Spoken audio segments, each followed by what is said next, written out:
Hey guys, Anthony here with a tutorial on how to upgrade to Elementor Pro. Elementor is one of my favorite WordPress page builders, and you can check my Elementor review. In a previous tutorial, I showed you how to install Elementor. So make sure you first install the free version.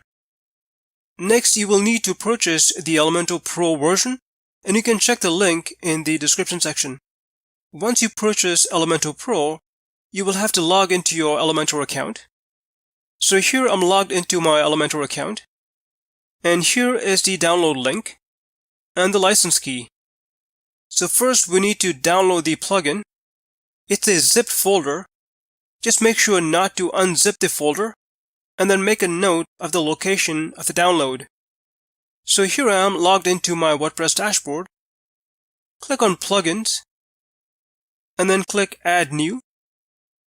Next, click on Upload Plugin, and use the Browse button and navigate to the location of the zipped folder.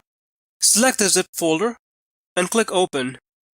Next, click Install Now. Once it's installed, activate the plugin, and you will be prompted to activate your license. Click on the Activate License button and enter your license key here.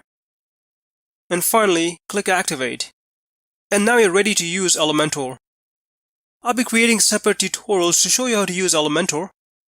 But hope you found this video helpful. If you have any questions, please leave them in the comment section. And thanks for watching.